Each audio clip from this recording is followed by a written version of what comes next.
ನಾರಾಯಣ ನಿನ್ನ ನಾಮದ ಸ್ಮರಣೆಯ ಸಾರಾಮೃತೆಯನ್ನ ಬಾಯಿಗೆ ಬರಲಿ ಬಾರಂಗ. ಕನಸಿನೊಳಗಲಿ ನನಸಿನೊಳಗಲಿ ಮನಸ್ಸು ಕೆಟ್ಟಿರಲಿ ಮುನಿದಿರಲಿ, ಜನಕಜಾಪತಿ ನಿನ್ನ ಅಭೀಷ್ಟದ ಸ್ಮರಣೆಯ ಅಷ್ಟಾಕ್ಷರ ಮಂತ್ರ ಜಪಿಸುವ ಹಾಗೆ ಬಾರಂಗ.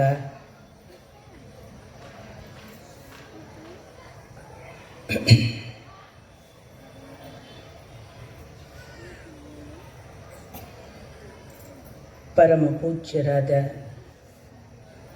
ಶ್ರೀ ಸಿದ್ದೇಶ್ವರ ಸ್ವಾಮೀಜಿಯವರ ಅಡಿಗಳಲ್ಲಿ ಮಣಿದು ವೇದಿಕೆ ಮೇಲಿರುವ ಎಲ್ಲ ಪರಮ ಪೂಜ್ಯರಿಗೂ ಕೂಡ ನಮಿಸಿ ಆಶೀರ್ವಾದ ಬೇಡುತ್ತಾ, ನಿರಂತರವಾದ ಪೂಜ್ಯರ ಜೊತೆಗಿನ ಸಂವಾದವನ್ನು ಏರ್ಪಡಿಸಬೇಕು ಅನ್ನುವ ಹಂಬಲದಿಂದ ಇಂಥದೊಂದು ನಿರಂತರ ಸಂಸ್ಥೆ ಕಟ್ಟಿದ ಬಳಗಕ್ಕೆ ವಂದಿಸಿ, ನೆರೆದಿರುವ ಎಲ್ಲ ಹಿರಿಕಿರಿಯರ ಪದತಲಕ್ಕೆ ಹಣೆ ಹಚ್ಚಿ ನಮಸ್ಕಾರ.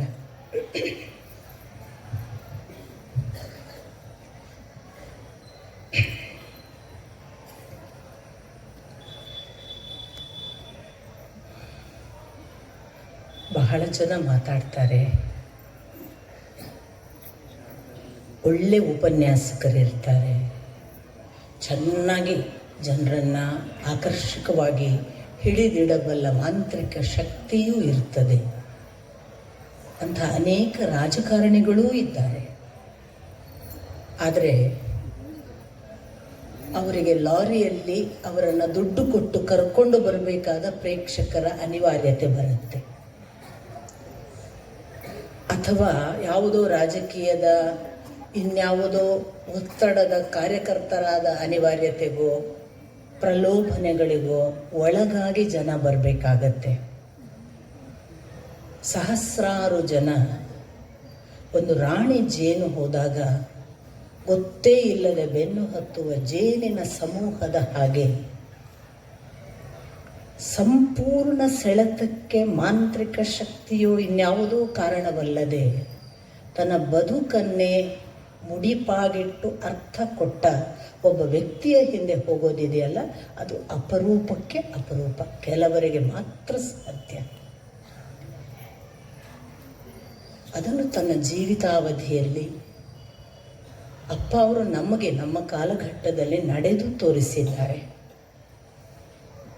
ಸುಮ್ಮನೆ ನೆನಪು ಮಾಡಿಕೊಂಡ್ರೆ ಆ ಮಾತು ಎಷ್ಟು ಸಂಗೀತದ ಹಾಗೆ, ಅದು ಎಷ್ಟು ಯಾವುದೋ ಒಂದು ಮಗುವಿಗೆ ಜೋಗುಳ ಹಾಡುವ ರೀತಿಯದ್ದು, ಯಾವುದೋ ದುಃಖಿಸುವವನ ಬೆನ್ನ ಮೇಲೆ ಕೈ ಆಡಿಸುವ ಸಾಂತ್ವನದ ಮಾದರಿಯದ್ದು, ಎಲ್ಲೋ ಕೂತ ಹಕ್ಕಿಗೆ ತನ್ನ ಸಂಗಾತಿ ಹಾಡುತ್ತಿದೆಯೇನೋ ಅನ್ನುವ ಹಾಗೆ ಹಕ್ಕಿ ಕೂಡ ಕೇಳಬೇಕು ಅನ್ನಿಸುವಂತಹ ಒಂದು ಲಯದ ಮಧುರವಾದ ಸ್ವಾದವುಳ್ಳ ಆ ಭಾವ ಎಲ್ಲಿಂದ ಬಂತು?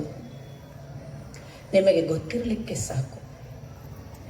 ವಿವೇಕಾನಂದರು ಶ್ರೀರಾಮಕೃಷ್ಣ ಪರಮಹಂಸರ ಹತ್ತಿರ ಬಂದಾಗ ಅವರು ಒರಟೊರಟಾದ ಒಬ್ಬ ವ್ಯಕ್ತಿ, ತನ್ನ ಪಾಡಿಗೆ ತಾನು ಓದುವ ಆ ಪದವೀಧರನಾಗಬೇಕು ಅನ್ನುವ ಕಾನೂನಿನ ಆ ಶಿಕ್ಷಣ, ಅದರ ಜೊತೆಗೆ ಇದ್ದಂತಹ ಈ ಒಂದು ದಾರಿಯವರ ಬಗ್ಗೆ ಅನುಮಾನ, ಸಂಶಯ, ನಂಬಿಕೆ ಇಲ್ಲದ ಒಂದು ಅನುಮಾನದ ನೋಟ, ಇಂಥವುಗಳನ್ನುಳ್ಳ ಶ್ರೀರಾಮಕೃಷ್ಣ ಪರಮಹಂಸರ ಹತ್ತಿರ ಬಂದ ಒಬ್ಬ ಪುಂಡಾಟದ ಹುಡುಗ ನರೇಂದ್ರ. ಆ ನರೇಂದ್ರನಿಗೆ ಶ್ರೀರಾಮಕೃಷ್ಣ ಪರಮಹಂಸರು ಏನೂ ಮಾಡಲಿಲ್ಲ. ರಾಮಕೃಷ್ಣ ಪರಮಹಂಸರಿಗೆ ಒಂದು ಎತ್ತರವಿತ್ತು. ಅದು ಯಾವ ಎತ್ತರ ಅಂತಂದರೆ, ಈ ನರೇಂದ್ರನನ್ನು ಅದ್ಯಾವುದೋ ಪುಟ್ಟ ಹುಡುಗ ಭಜನೆ ಮಾಡುವ ಹೊತ್ತಿಗೆ ನೋಡಿಬಿಟ್ಟಿದ್ರು. ಆಗ ಕಣ್ಣು ನೋಟವನ್ನು ಹರಿಸಿ ಹುಡುಗ ನನ್ನ ಬಳಿಗೆ ಬರಲಿಕ್ಕಿದ್ದಾನೆ ಅಂತ ತೀರ್ಮಾನ ಮಾಡಿದ್ರು. ಹಾಗೆ ಬಂದಂತಹ ನರೇಂದ್ರ ಎಂದೂ ಜೀವನದಲ್ಲಿ ಹಾಡಿದವರಲ್ಲ, ಭಜನೆಯನ್ನು ಗುಂಪಿನಲ್ಲಿ ಹಾಡಿದಾಗ ಒಬ್ಬ ಭಜನೆ ಮಾಡುವ ಸಂಗೀತಗಾರನಾಗಿ ಕಲಿತವರಲ್ಲ. ಆದರೆ ಯಾವಾಗ ರಾಮಕೃಷ್ಣ ಪರಮಹಂಸರು ಒಂದು ತೊಡೆಯ ಮೇಲೆ ಕೈ ಇಟ್ಟು ಪರಿವರ್ತಿಸಿದರಲ್ಲ, ವಿವೇಕಾನಂದರಾಗುವ ಹೊತ್ತಿಗೆ ಸ್ವರಕ್ಕೆ ಮಾಧುರ್ಯ ಬಂತು. ಭಕ್ತಿಯ ಪ್ರವಾಹದಲ್ಲಿ ಸಂಗೀತ ತಾನೇ ತಾನಾಗಿ ಒದಗಿ ಬಂತು, ಒಲಿದು ಬಂತು. ಇವೆಲ್ಲ ಪರಿವರ್ತನೆಗಳು ಯಾರಲ್ಲಿ ಆಗ್ತವೆ?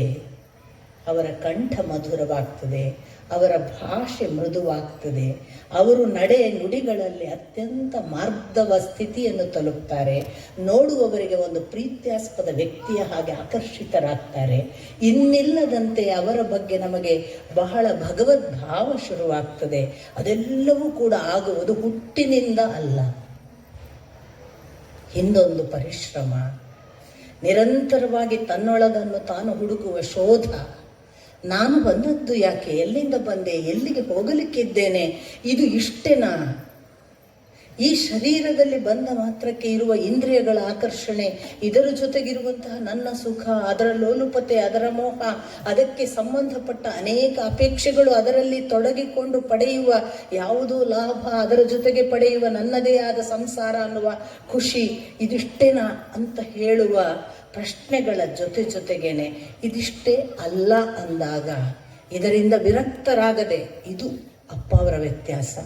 ಎಲ್ಲರೂ ಹೇಗಾಗ್ತಾರೆ ಅಂದರೆ ಬದುಕಿನಿಂದ ವಿರಕ್ತರಾಗ್ತಾರೆ, ವಿಮುಖರಾಗ್ತಾರೆ. ಬದುಕಿನಿಂದ ವಿಮುಖರಾಗಿ ವಿರಕ್ತರಾಗುವವರಿಗೆ ಜೀವನ ಒಂದು ದ್ರವ್ಯ ಭಾವವೇ ಇಲ್ಲದ, ಆರ್ದ್ರತೆಯೇ ಇಲ್ಲದ ಒಣ ಮರುಭೂಮಿಯ ಹಾಗಾಗ್ತದೆ. ಅಪ್ಪ ಅವರು ಪದೇ ಪದೇ ಹೇಳ್ತಿದ್ದ ಮಾತುಗಳನ್ನು ನೆನಪಿಸ್ಕೊಳ್ಬೇಕು. ಎಷ್ಟು ಚಲೋ ಅದ ನೋಡ್ರಿ ಪ್ರಕೃತಿ, ಎಷ್ಟು ಚಲೋ ನೀರು ಹರಿತಾವ ನೋಡ್ರಿ, ಎಂಥ ನದಿಗಳನ್ನು ಹುಡ್ಸ್ಯಾನ ಭಗವಂತ, ಎಲ್ಲ ಭೂಮಿ ಮೇಲೆ ಸುಂದರವಾಗಿ ಅರಳಿರೋ ಹೂಗಳನ್ನು ನೋಡ್ರಿ, ಆಕಾಶದ ಚಿಕ್ಕಿಗಳನ್ನು ನೋಡ್ರಿ, ಅಲ್ಲಿ ಬೆಳಗ್ತಿರೋ ಚಂದಮಾನನ್ನು ನೋಡ್ರಿ, ಎಲ್ಲರೂ ಎಷ್ಟು ಚಲೋ ಇಟ್ಕೊಂಡು ನಿಂತಾರ. ನಮಗೆ ಅನುಭವಿಸ್ಲಿಕ್ಕೆ ಭಗವಂತ ಇಷ್ಟೆಲ್ಲ ಕೊಟ್ಟಾನ, ಕಣ್ತುಂಬ ನೋಡ್ಕೋರಿ ಅಂತ ಹೇಳುವ ಹೊತ್ತಿಗೆನೆ ಅಪ್ಪ ಅವ್ರು ಎಚ್ಚರಿಸ್ತಾ ಇದ್ರು. ಎಷ್ಟು ದಿವಸ ಇರಾಕಿರ್ತದೆ ಇದೆಲ್ಲ ನೋಡ್ಕೋತ ಕೊಂಡ್ರಲಕ್ಕೆ ಭಾಳ ದಿವಸ ಅದ ಏನು? ಹೋಗೋರದೀವಿ ಒಂದು ದಿವಸ. ಹೋಗೋ ಮೊದಲು ಎಲ್ಲ ಚಲೋತ್ನಾಗ ಭಗವಂತ ಕೊಟ್ಟದ್ದನ್ನು ನೋಡ್ಕೋತ ಅನುಭವಿಸ್ಕೋತ ಹೋಗಬೇಕು ಅನ್ನುವಾಗಲೇ ಅಪ್ಪ ಅವರು ನಮ್ಮಕ್ಕಿಂತ ಭಿನ್ನ ಆಗೋದು. ನಾವೆಲ್ಲ ಇದನ್ನು ಅನುಭವಿಸೋದ್ರಲ್ಲಿ ಮುಳುಗಿದ್ದೇವೆ. ಅಪ್ಪ ಅವರು ಅನುಭವಿಸಿ ಅಂತ ಹೇಳ್ತಾ ಇಷ್ಟಕ್ಕೆ ಬಂದವರಲ್ಲ, ಇನ್ನೇನೋ ನೋಡೋದಕ್ಕಿದೆ, ಇನ್ನೇನೋ ಕಾಣೋದಕ್ಕಿದೆ, ಇದರೊಳಗೆ ಮುಳುಗಿ ಬಿಟ್ಟರೆ ಅದನ್ನು ಕಳ್ಕೋತೀವಿ ಅನ್ನೋ ಎಚ್ಚರವನ್ನು ಕೂಡ ಹೇಳ್ತಾ ಬಂದರು. ಹೀಗೆ ಮಾಡುವುದರ ಹಿಂದೆ ಈಗಾಗಲೇ ಹರ್ಷಾನಂದರು ಬಹಳ ಸುಂದರವಾಗಿ ಹೇಳಿದ ಹಾಗೆ ಅವರ ಗುರುಗಳಿದ್ದಾರೆ, ಪರಮ ಗುರುಗಳಿದ್ದಾರೆ. ಒಬ್ಬ ವ್ಯಕ್ತಿ ತಾನು ಹೇಗೆ ಪರಮ ಗುರುಗಳ ಆಶೀರ್ವಾದದಲ್ಲಿ ತನ್ನ ಇಡೀ ದೇಹವನ್ನು ಕೊಟ್ಟುಕೊಂಡು ಕೆತ್ತಿಕೊಂಡರೆ ಯಾವ ಆಕಾರ ತಳೆಯಬಹುದು ಅನ್ನುವುದಕ್ಕೆ ಹೇಗೆ ನಾನು ವಿವೇಕಾನಂದರ ಉದಾಹರಣೆ ಕೊಟ್ಟೆ ಅಲ್ಲ, ಹಾಗೆ ಅಪ್ಪ ಅವರು. ಯಾಕೆಂದರೆ ಬಂದ ಹುಡುಗ 15ರ ಒಳಗಿನವ. ನಾವು ನೀವುಗಳೆಲ್ಲ 15ರಲ್ಲಿ ಏನನ್ನು ಯೋಚಿಸ್ತಿದ್ದೀವಿ? ನಮಗೆ ಯೋಚಿಸ್ಲಿಕ್ಕಿದ್ದಂಥ ವಿಚಾರಗಳೇ ಬೇರೆ, ಕಂಡ ಕನಸುಗಳೇ ಬೇರೆ, ನೋಡಿದ ವಸ್ತುಗಳೇ ಬೇರೆ, ಹುಡುಕಿದ ಸಂಗತಿಗಳೇ ಬೇರೆ. ಆದರೆ ಅಪ್ಪ ಅವರು ಹುಡುಕಿದ್ದು ನೋಡಿ, ಆ ಮಲ್ಲಿಕಾರ್ಜುನಪ್ಪ ಸ್ವಾಮಿಗಳು ಹೇಳ್ತಿದ್ದಂತಹ ಭಗವದ್ಗೀತೆ, ಉಪನಿಷತ್ತಿನ ಮಂತ್ರಗಳ ಆಕರ್ಷಣೆ, ಅವರು ಹೇಳ್ತಿದ್ದಂತಹ ವೇದ ಸಂಗತಿಗಳು, ಅವರು ಬದುಕಿದ್ದಂತಹ ಕಠೋರ ವ್ರತ. ಅವರು ಕೂಡ ಜಂಗಮನ ಹಾಗೆ ಅಲ್ಲಲ್ಲಿ ಹೋಗಿ ಉಪನ್ಯಾಸ ಮಾಡ್ತಿದ್ರು. ಅವರ ಆ ಪರಂಪರೆಯನ್ನೇ ತಾನು ಮುಂದುವರಿಸುವ ಒಬ್ಬ ಧೀರರಾದ್ರಲ್ಲ ಅಪ್ಪ ಅವರು. ಅದನ್ನು ಕನಸು ಕಂಡು ಹೋದದ್ದೇನು ಅಲ್ಲ, ಇಲ್ಲೇನೋ ವಿಶೇಷ ಇದೆ. ಹಾಗೆ ಹೋಗುವಾಗ ನನಗೆ ಎಷ್ಟೋ ಸಾರಿ ಅನಿಸೋದು, ಅಪ್ಪ ಅವರು ಒಂದು ಮಾತು ಬರೀತಾರೆ. ಈ ಮಲ್ಲಿಕಾರ್ಜುನಪ್ಪ ಅವರ ಗುರುಗಳು ಶಿವಾನಂದ ಸ್ವಾಮಿಗಳು, ಅವರ ಬಗ್ಗೆ ಹೇಳ್ತಾರೆ ಅವರು, ಶಿವಾನಂದ ಸ್ವಾಮಿಗಳು ಎಂಥ ಒಬ್ಬ ಗೃಹಸ್ಥನಾಗಿದ್ದುಕೊಂಡು ಕೂಡ ಎಂಥ ಒಂದು ಅನುಸಂಧಾನ ಅಂತಂದರೆ, ಸಿದ್ಧಾಂತ ಶಿಖಾಮಣಿ ರೇಣುಕಾಚಾರ್ಯರದ್ದು.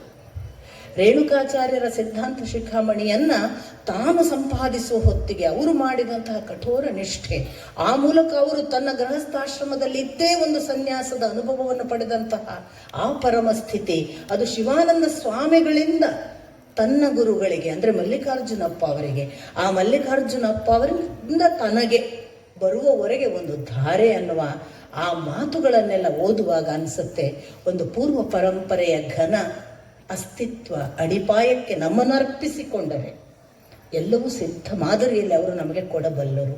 ಆ ಸಿದ್ಧ ಮಾದರಿಯಲ್ಲಿ ಕೊಡುವಾಗ ನಾವು ಕೂಡ ನಮ್ಮಷ್ಟಕ್ಕೆ ಅರಳುವ ಒಂದು ಪ್ರಕ್ರಿಯೆ ಇದೆಯಲ್ಲ, ಅದು ಭಗವದ್ ಅನುಗ್ರಹ. ಅಂಥದ್ದೊಂದು ಸಿದ್ದೇಶ್ವರ ಅಪ್ಪ ಅವರ ಜೊತೆಗಿನ ನಡೆ, ನುಡಿ, ಒಡನಾಟ, ಆ ಭಗವಂತನ ಜೊತೆಗಿನ ಅನುಸಂಧಾನದ ಹಾಗೆ ಅವರು ಗುರುಗಳ ಜೊತೆಗೆ ಇದ್ದದ್ದು, ಮಲ್ಲಿಕಾರ್ಜುನಪ್ಪ ಅವರ ಜೊತೆಗೆ ಇದ್ದಂತಹ ಕ್ರಮಗಳನ್ನೆಲ್ಲ ನಾನು ಕೆಲವು ಅವರ ಶಿಷ್ಯರ ಮೂಲಕನೇ ಕೇಳಿರುವ ಸಂಗತಿಗಳನ್ನು ಮತ್ತು ಅವರು ಆ 6 ಸಂಪುಟಗಳಲ್ಲಿ ಬರೆದಂತಹ ಕೆಲವು ಮಾತುಗಳನ್ನು ಓದಿದ್ರೆ ರೋಮಾಂಚನ ಆಗ್ತದೆ. ಒಬ್ಬ ಗುರುವಿನ ಜೊತೆಗೆ ಈ ಪರಿ ತನ್ನನ್ನು ಅರ್ಪಿಸಿಕೊಳ್ಳುವುದು. ಹಾಗೆ ಅರ್ಪಿಸಿಕೊಳ್ತಾ ಸಿದ್ದೇಶ್ವರ ಅಪ್ಪ ಅವರಲ್ಲಿ ಅವರನ್ನು ಕೇಳ್ತಾ ನೋಡಿ, ಸಿದ್ದೇಶ್ವರ ಅಪ್ಪ ಅವರು ಒಂದು ಕಡೆ ಒಂದು ಸಂಗತಿ ಬರೀತಾರೆ.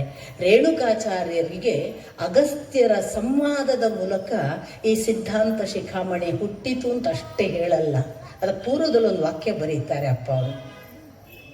ಶ್ರೀಕೃಷ್ಣನಿಂದ ಅರ್ಜುನನಿಗೆ ಭಗವದ್ಗೀತೆ ಹುಟ್ಟಿದ ಹಾಗೆ ರೇಣುಕಾಚಾರ್ಯರಿಗೆ ಅಗಸ್ತ್ಯರ ಸಂವಾದದಲ್ಲಿ ಈ ಸಿದ್ಧಾಂತ ಶಿಖಾಮಣಿ ಹುಟ್ಟಿತು ಅಂತ. ಅಂದ್ರೆ ಒಂದು ಭಗವಂತ ಒಬ್ಬ ಶಿಷ್ಯನಿಗೆ ಕೂತು ಹೇಳುವಾಗ ಎಂಥ ಮಹತ್ತರವಾದ ಸತ್ಯಗಳೆಲ್ಲ ಹೊರಗೆ ಬರುತ್ತೆ. ಜಗತ್ತಿಗೆ ಇನ್ಯಾರಿಗೂ ಕಾಣಿಸದ, ಕೇಳಿಸದ, ಗೊತ್ತಾಗಲಿಕ್ಕೆ ಸಾಧ್ಯವಿಲ್ಲದ ಸತ್ಯಗಳನ್ನು ಅವರು ಅರಳಿಸ್ತಾರೆ. ಹಾಗೆ ಕೃಷ್ಣ ಅರ್ಜುನನಿಗೆ ಅರಳಿಸಿದ್ದ, ಆ ಮೂಲಕ ಅರ್ಜುನನನ್ನು ಉದ್ಧರಿಸಿದ್ದ.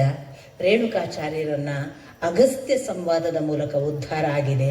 ನಮಗೆ ಅಂಥದೊಂದು ಸಂವಾದ ಭಗವಂತನ ಜೊತೆಗೆ ಮಾಡಿದರೆ ನಾವು ಉದ್ಧಾರ ಆಗಲಿಕ್ಕೆ ಬರ್ತದೆ ಅನ್ನುವುದು ಅಪ್ಪ ಅವರು ಕೊಡುವ ಸಂದೇಶ. ಎಷ್ಟೋ ಮಾತುಗಳನ್ನು ನಾವು ಮತ್ತೆ ನಮಗೆ ಹೇಳ್ಕೊಳ್ಳಬೇಕಾದ ಹಾಗೆ ಇರುವಂಥದ್ದು. ಶರೀರ ಮಾಧ್ಯಮ ಖಲು ಧರ್ಮ ಸಾಧನಂ. ಈ ಎಲ್ಲಕ್ಕಿಂತ ಮೊದಲು ಇದು ಶರೀರ, ಇದು ಧರ್ಮ ಸಾಧನಕ್ಕಾಗಿ ಇದೆ ಹೊರತು ಅಧರ್ಮ ಸಾಧನಕ್ಕಾಗಿ ಇಲ್ಲ. ಇದನ್ನು ಉಪನಿಷತ್ಕಾರರು ಹೇಳಿದ್ರು. ಇದನ್ನು ಅಪ್ಪ ಅವರು ಪದೇ ನಮಗೆ ನೆನಪಿಸ್ತಾರೆ. ಬಹಳ ಬಾರಿ ನಮ್ಮಲ್ಲಿ ಅನೇಕರಿಗೆ ಗೊತ್ತೇ ಇಲ್ಲದೆ ನಾವು ಚಟದ ದಾರಿಗೆ ಹೋಗಿ ಬಿಡ್ತೇವೆ. ಚಟಕ್ಕೆ ಹೋಯಿತು ಅಂತಂದ್ರೆ ಅದು ಕೇವಲ ಒಂದು ಇನ್ನೊಂದು ಅಂತ ಭಾವಿಸಬೇಡಿ. ಯಾವುದೋ ಒಂದು ಗುಟ್ಕಾ ತಿನ್ನುವುದರಿಂದ ತೊಡಗಿ, ಕುಡಿಯುವ ಮದ್ಯದ ಒಂದು ಮಾದಕತೆಯ ಹಿಂದೆ ಹೋಗುವ ಸಂಗತಿಯಿಂದ ಆರಂಭಿಸಿ, ಗಾಂಜಾ ತೆಗೆದುಕೊಳ್ಳುವ, ಇನ್ನೊಂದು ಅಮಲು ಪದಾರ್ಥದ ಬೆನ್ನು ಹತ್ತುವ ಗುಲಾಮಗಿರಿಯ ಸ್ಥಿತಿಗೂ ತೊಡಗಿ, ಅದರಾಚೆಗೆ ವೇಶ್ಯಾವಾಟಿಕೆ ಅನ್ನುವ ಅದರ ಹಿಂದೆ ಹೋಗುವ ಅನೇಕ ದುಶ್ಚಟಗಳ ಪರಿಣಾಮಗಳನ್ನು ಗಮನಿಸಿ, ಎಲ್ಲವೂ ಒಂದೇ ಅಂತ ದಯವಿಟ್ಟು ನೆನಪಿಟ್ಟುಕೊಳ್ಬೇಕು. ಇದರಲ್ಲಿ ಗ್ರೇಡ್ ಇದೆ. ನಾನೇನು ಗುಡ್ಕ ತಿನ್ನೋನು ಆ ಗಾಂಜಾ ತಿನ್ನೋನಿಗಿಂತ ವಾಸಿ ಅಂತ ಖಂಡಿತ ಭಾವಿಸಬೇಡಿ. ಯಾಕೆಂದ್ರೆ ಚಟ ಹತ್ತಿರದ ಶಬ್ದಗಳು. ಎಷ್ಟೋ ಸಾರಿ ಈ ದೇಹ ನಮಗೆ ಈ ದೀರ್ಘ ಆಯುಸ್ಸನ್ನು ಭಗವಂತ ಯಾಕೆ ಕೊಟ್ಟಿದ್ದಾನೆ ಅಂತ ವೇದವ್ಯಾಸರು ಪದೇ ಹೇಳ್ತಾರೆ. ಈ ದೇಹದಲ್ಲಿ ಮಾತ್ರ ಅವನನ್ನು ನೋಡುವ ಸಾಧ್ಯತೆ. ಆ ಅವನನ್ನು ನೋಡುವುದಕ್ಕೆ ಈ ದೇಹವನ್ನು ಉಪಯೋಗಿಸಿಕೊಳ್ಳುವಾಗ ಅದರ ಸಂಪೂರ್ಣ ಆಯುಷ್ಯದಲ್ಲಿ, ಯಾಕೆ 99ನೇ ವಯಸ್ಸಿಗೆ ಸಾಕ್ಷಾತ್ಕಾರ ಆಗಬಹುದು ಗೊತ್ತಿಲ್ಲ. ಅದರಿಂದ ನಿರಾಶೆ ಪಡೆಯಲಿಕ್ಕಿಲ್ಲ, ತಳೆಯಲಿಕ್ಕಿಲ್ಲ. 100ರವರೆಗಾದರೆ 100ರವರೆಗೆ ಭಗವಂತ ನಿನಗಾಗಿ ಈ ಆಯುಸ್ಸನ್ನು ಕೊಡು. ಇದು ನೀನು ಕೊಟ್ಟ ಪ್ರಸಾದ, ನಿನ್ನನ್ನು ಕಾಣುವುದಕ್ಕೆ ಉಪಯೋಗ ಆಗಲಿ. ಇದನ್ನು ಯಥಾರ್ಥ ಸಾಕ್ಷಾತ್ ಬದುಕಿದವರು ಅಪ್ಪ ಅವರು. ಅದನ್ನೇ ಯೋಗ ಶರೀರ ಅಂತ ಇವರಂದ್ರು. ನಮ್ಮ ದೇಹವನ್ನು ನಮ್ಮ ಸಂಯಮಕ್ಕೆ ತರುವುದಕ್ಕಾಗಿ ನಾವು ದಂಡಿಸುವುದು. ಅದಕ್ಕೆ ಒಂದು ಊಟ ಅಂದ್ರೆ ಒಂದೇ ಊಟ, ಎರಡನೇ ಊಟ ಇದ್ರೆ ಅದು ಇಷ್ಟೇ ಅನ್ನುವ ಅದರ ಪ್ರಮಾಣ, ಅದು ಈ ಹೊತ್ತಿಗಲ್ಲದೆ ಇನ್ನೊಂದು ಹೊತ್ತಿಗೆ ತೆಗೆದುಕೊಳ್ಳುವುದಿಲ್ಲ ಅನ್ನುವ ಕಠೋರ ನಿಷ್ಠುರ ನಿಲುವು ದೇಹದ ಜೊತೆಗೆ ಮೊದಲು ಮಾಡಿಕೊಳ್ಳಬೇಕು. ನಮ್ಮ ದೇಹ, ನಮ್ಮ ಇಂದ್ರಿಯಗಳನ್ನು ನಾವು ಮೊದಲು ಸಂಯಮಕ್ಕೆ ತರದೆ ನಿಮಗೆ ಉಪದೇಶಿಸುವುದಕ್ಕೆ ನಮಗೆ ಯಾವ ಹಕ್ಕುಗಳಿವೆ? ಅಪ್ಪ ಅವರು ಮಾಡಿದ್ದು ಅದನ್ನು. ಇಡೀ ತನ್ನನ್ನು ಮೊದಲು ತಾನು ಸಂಯಮಕ್ಕೆ ತಂದುಕೊಂಡು ತನ್ನ ಇಂದ್ರಿಯಗಳ ಸಂಯಮ ತಾನು ಪಡೆದ ಬಳಿಕ ತನ್ನ ಕಣ್ಣುಗಳು ಕೆಡುಕಿನ ಕಡೆಗೆ ಹೋಗದಂತೆ ಆಗುವುದು, ಅತ್ತಲಿತ್ತ ಹೋಗದಂತೆ ಹೆಳವನ ಮಾಡಯ್ಯ ತಂದೆ, ಸುತ್ತಿ ಸುಳಿದು ನೋಡದಂತೆ ಅಂಧಕನ ಮಾಡಯ್ಯ ತಂದೆ, ನಿನ್ನ ಮಂತ್ರಕ್ಕಲ್ಲದೆ ಅನ್ಯಕ್ಕೆ ಕಿವುಡನ ಮಾಡಯ್ಯ ತಂದೆ, ನಿನ್ನ ಚರಣಕ್ಕಲ್ಲದೆ ಅನ್ಯಕ್ಕೆ ಎಳಸದಿರು ಕೂಡಲ ಸಂಗಮದೇವ ಅಂತ ಆಲ್ಪರಿಯುವ ಆ ಸ್ಥಿತಿ ಯಾರಿಗೆ? ನಿಜವಾಗಿ ತನ್ನ ದೇಹವನ್ನು ತನ್ನ ಸ್ಥಿಮಿತಕ್ಕೆ ತಂದುಕೊಳ್ಳಲಿಕ್ಕೆ ಒದ್ದಾಡುವ ಭಕ್ತ ಮಾತ್ರ ಹೀಗೆ ಕೂಗಿಕೊಳ್ತಾನೆ. ಉಳಿದವರಿಗೆ ಸಂತೋಷ ಅನ್ನಿಸ್ತದೆ, ಬೇಕಾದ ಕಡೆ ಕಣ್ಣು ಹೋದಾಗ ಮಜಾ ಅನಿಸುತ್ತೆ, ಬೇಡಾದ್ದನ್ನೆಲ್ಲ ಕೇಳ್ತಾ ಸಂತೋಷ ರಮ್ಯವನ್ನು ಅನುಭವಿಸುವಾಗ ಕಿವಿಯ ಕಡೆ ಇನ್ನಷ್ಟು ಖುಷಿ ಪಡ್ತೀವಿ ನಾವು. ಅದಲ್ಲ, ನಾನು ಹೋಗಬೇಕಾದ ದಾರಿ ಇದಲ್ಲ. ಬದುಕು ಅನುಭವದ ಪ್ರವಾಹ ಅಂದ್ರಲ್ಲ, ನಮ್ಮದು ಕೊಚ್ಚೆಯ ಬದುಕು ಆಗಬಹುದು. ನಾವು ಯಾವ ಕಡೆ ಹೋಗ್ತೇವೆ ಅನ್ನೋದರಿಂದ ನಮ್ಮದು ಚರಂಡಿಯ ಪ್ರವಾಹವೋ, ನಮ್ಮದು ಗಂಗಾ ನದಿಯ ಪ್ರವಾಹವೋ, ನಮ್ಮದು ಸಾಮಾನ್ಯ ಒಂದು ಕಾಲುವೆಯ ಪ್ರವಾಹವೋ ಅಂತ ನಿರ್ಣಯ ಆಗೋದು. ನಾವು ಒಂದು ನಿತ್ಯ ಕೆಟ್ಟ ದುಷ್ಟ ಬೇಡವಾದ ಯೋಚನೆಗಳಲ್ಲಿಯೇ ಮುಳುಗಿ ಕಣ್ಣು ಕಿವಿ ಮೂಗು ನಾಲಿಗೆ ಚರ್ಮಗಳನ್ನು ಅಂಥ ವಿಷಯಗಳ ಕಡೆಗೆ ಆಲ್ಪರಿದು ಹತ್ತಿದರೆ ನಮ್ಮ ಬದುಕು ಚರಂಡಿಯ ನೀರೇ. ಚರಂಡಿಯ ನೀರು ಒಂದು ಪ್ರವಾಹವೇ. ಯಾಕೆ ಹೇಳಿ? ಕೊಳೆಯನ್ನು ತಗೊಂಡು ಹೋಗುವುದಕ್ಕೆ ಇರುವಂತಹ ಪ್ರವಾಹ. ಏನು ಮಾಡೋದು? ಇನ್ನೂ ಸ್ವಲ್ಪ ಬೆಟರ್ ಅಂತಂದರೆ ಕಟ್ಟಿ ಹಾಕಿದ ನೀರು ಇದೆ, ಅದು ಕಾಲುವೆಯ ಮೂಲಕ ಬರುತ್ತೆ. ಅದಕ್ಕೆ ಯಾವುದೋ ಒಂದು ಮಾಸ್ಟರ್ ಬೇಕು, ಅಲ್ಲಿ ಯಾವನೋ ಒಬ್ಬ ಅದರ ತಂತ್ರಜ್ಞಾನದ ಮೂಲಕ ಅದನ್ನು ಇಂತಿಂಥ ದಿಕ್ಕಿಗೆ ಹರಿಸಬೇಕು ಅಂತ ತೀರ್ಮಾನ ಮಾಡೋ. ಅದು ಕೆಲವೊಮ್ಮೆ ನಮ್ಮದು, ನಾವು ಕೂಡ ಹಾಗೆ ಕೆಲವು ಕಾಲ ಆಗ್ತೇವೆ. ನಮ್ಮ ಗುರುಗಳು ಮಾಡಿದ ಒತ್ತಾಯಕ್ಕೋ, ಶಾಲೆಯಲ್ಲಿ ಶಿಕ್ಷಕರು ಕೊಡುವ ಶಿಕ್ಷೆಗೋ, ತಂದೆ ತಾಯಿ ಕೊಡುವಂತಹ ಕೆಲವು ಕಟ್ಟಪ್ಪಣೆಗೋ ಹೆದರಿ ಮಾಡುವ ಪ್ರವಾಹ, ಅದೂ ಕೂಡ ಜೀವನದ ನಿಜ ಪ್ರವಾಹವಲ್ಲ. ಅದು ಕಟ್ಟುಪಾಡಿಗೆ ಒಳಪಟ್ಟು ಎಷ್ಟು ಸಾಧ್ಯವೋ ಅಷ್ಟು ಆ ಹೊತ್ತು ಮಾತ್ರ ನೀರಿಲ್ಲದಾಗ ನಿಲ್ಲಿಸ್ತಾರಲ್ಲ, ಹಾಗೊಂದು ದಿವಸ ಆ ಪ್ರವಾಹ ನಿಲ್ಲಬಹುದು. ಇನ್ನೊಂದು ಪ್ರವಾಹ ಇದೆ, ಆ ಭಗವಂತನ ಪಾದದ ಹೆಬ್ಬೆಟ್ಟಿಗೆ ತಾಗಿ ಅಲ್ಲಿಂದ ಬ್ರಹ್ಮಾಂಡದ ಕಟವಾಯಿಯಿಂದ ಆ ಭಗವಂತನ ಪಾದದ ಕುಂಕುಮದ ಕೇಸರದ ಸಹಿತ ಇಳಿದಳಲ್ಲ ಗಂಗೆ. ಹಾಗೆ ಇಳಿದಾಗ ಅವಳು ಸಾಮಾನ್ಯ ಇಳಿಯಲಿಲ್ಲ. ಜಗದ ಸಕಲ ದುಷ್ಟರನ್ನು, ಕಲುಷಗಳನ್ನು, ಮಾಲಿನ್ಯಗಳನ್ನು ತೊಳಿತಾ ತೊಳಿತಾ ಅವಳ ಆರ್ಭಟಕ್ಕೆ ಇನ್ನೇನು ಜಗತ್ತು ಮುಳುಗ್ತದೆ ಅಂದಾಗ ಶಿವ ತಲೆ ಕೊಟ್ಟು, ಶಿವನ ಮುಡಿಯಲ್ಲಿ ಅವನು ಅಣೆಕಟ್ಟಿನ ಹಾಗೆ ಅವಳನ್ನು ಕಂಟ್ರೋಲ್ ಮಾಡಿ ಎಷ್ಟು ಬೇಕೋ ಅಷ್ಟನ್ನೇ ಭೂಮಿಗೆ ಇಳಿಸುವ ಕೃಪೆ ಮಾಡಿದಾಗ ತ್ರಿಮಾರ್ಗಗಳಾಗಿ ಬಂದಳಲ್ಲ ಆ ಗಂಗೆ. ಅಂದು ಹೊರಟವಳು ಈಗ 5,000 ವರ್ಷಗಳಾದವು. ತೊಳೆದದ್ದೆಷ್ಟು? ಎಷ್ಟು ಜನರನ್ನು ತೊಳೆಯುವುದರ ಹಿಂದೆ ಅವಳೇನು ಸಾಮಾನ್ಯ ಹರಿದಿದ್ದಾಳ? ಅವಳು ಸವೆದದ್ದು ಎಷ್ಟು ನಮಗೆ ಗೊತ್ತಾಗುವುದಿಲ್ಲ. ಗಂಗೆಗೆ ಹಾಗೆ ಹಾಯುವಾಗ ಏಕಾಏಕಿಯನ್ನು ದಾರಿ ಸಿಕ್ಕಿದ? ಬಿದ್ದಾಗ ಬೀಳುವ ರಭಸಕ್ಕೆ ಎಷ್ಟು ಪೆಟ್ಟು ನೋವುಗಳನ್ನು ಉಂಡಿದ್ದಾಳೋ ಯಾರಿಗೆ ಗೊತ್ತು. ಬಿದ್ದ ಹೊತ್ತಿಗೆ ಆ ಬೀಳುವ ನೆಲ ಅದು ಎಂಥದಿತ್ತೋ ಅದಕ್ಕೆ ಒಪ್ಪಿಸಿಕೊಂಡು ಅಲ್ಲಿಂದ ಮುಂದೆ ಹೋಗುವಾಗ ಧಾರೆಯ ಹಾಗೆ ಹೋಗಬೇಕು ಅನ್ನೋ ಅವಳ ಆರ್ಭಟಕ್ಕೆ ಅಡ್ಡಿ ಬರುವ ಯಾವುದೋ ಗುಡ್ಡ ಕಲ್ಲು ಮತ್ತೊಂದಕ್ಕೆ ತಾನು ತನ್ನನ್ನು ಕವಲು ಮಾಡಿಕೊಂಡು ಸುತ್ತೆಲ್ಲ ಹರಿದು ಹೋಗುವ ಹೊತ್ತಿಗೆ ಬಂದ ಎಲ್ಲ ಜೀವರಾಶಿಗಳ ಮೈ ತೊಳಿತಾ ಅವರ ಸ್ನಾನವೇ ತನ್ನ ಸ್ನಾನ ಅಂತ ಭಾವಿಸುವ ಗಂಗಾ ಪ್ರವಾಹ ಆದರೆ ಅದು ಸಿದ್ದೇಶ್ವರ ಅಪ್ಪ ಅವರ ಜೀವನ ಪ್ರವಾಹ. ಅದು ಸಾಮಾನ್ಯ ಪ್ರವಾಹ, ಅದು ಎಲ್ಲರಿಗಾಗಲಿಕ್ಕೆ ಬರುವುದೂ ಇಲ್ಲ. ಅಪರೂಪಕ್ಕೆ ಅನುಗ್ರಹ ಆಗಬೇಕು. ಬ್ರಹ್ಮಾಂಡದ ಕಟವಾಯಿ ತೆರೆದಾಗ ಗಂಗೆ ಮಾತ್ರ ಅನುಗ್ರಹೀತಳಾಗಿ ಬಂದದ್ದು. ಎಲ್ಲ ನದಿಗಳಿಗೆ ಆ ಅನುಗ್ರಹ ಇಲ್ಲ. ಎಲ್ಲವೂ ಭಗವದ್ ಅನುಗ್ರಹದ ನದಿ. ಆದರೆ ಆ ಪರಿ ಗಂಗೆಗೆ ಯಾಕೆ ಹೆಸರು? ಈ ಜಗತ್ತಿನಲ್ಲಿ ಎಲ್ಲ ಕಲ್ಮಶಗಳನ್ನು ತೊಳೆಯುವ ನದಿ ಅಂದರೆ ಗಂಗೆ ಅಂತಲೇ ಅಪರೂಪಕ್ಕೆ ಒಂದೊಂದು ನದಿಗೆ ಯಾಕೆ ಹೇಳ್ತೇವೆ ಅಂದರೆ ಅವಳು ಪಟ್ಟ ಪಾಡಿನ ಕಥೆ ಇದೆಯಲ್ಲ. ಅಲ್ಲಿ ಭಗೀರಥ ಇದ್ದಾನೆ, 60,000 ಮಕ್ಕಳನ್ನು ಶುದ್ಧ ಮಾಡಿದ ಸಗರನ ಮಕ್ಕಳ ಕಥೆ ಇದೆ. ಅದರ ಹಿಂದೆ ಶಿವನನ್ನು ಒಲಿಸಿ ಶಿವನು ಅನುಗ್ರಹ ಮಾಡಿ ತನ್ನ ಮುಡಿ ಕೊಟ್ಟ ಆ ಒಂದು ಭಕ್ತಿ ಇದೆ. ಎಲ್ಲ ಕೂಡಿದಾಗ ಗಂಗೆ ಆಗ್ತಾಳೆ. ಅವಳು ಭಾಗೀರಥಿ, ಅವಳು ಅಲಕ, ಅವಳು ಗಂಗೆ ಎಲ್ಲವನ್ನು ಹೇಳುವಾಗ ಅವಳು ಉಮೆ, ಅವಳು ಪಾರ್ವತಿ ಎಲ್ಲವೂ ಹೌದು. ಆ ಅರ್ಥದಲ್ಲಿ ಭಗವಂತನ ಆ ಅನುಗ್ರಹ ಪಡೆದು ಕೆಲವರ ಜೀವನ ಪ್ರವಾಹ ಸಕಲರನ್ನೂ ತೊಳೆಯಬಲ್ಲ, ಸಕಲರನ್ನೂ ಶುದ್ಧಗೊಳಿಸಬಲ್ಲ ಮತ್ತು ಸಕಲರ ಪಾಪಗಳನ್ನು ನಿವಾರಿಸಬಲ್ಲ ಶಕ್ತಿಯನ್ನು ಪಡೆಯುವ ಪ್ರವಾಹ ಆಗ್ತದೆ.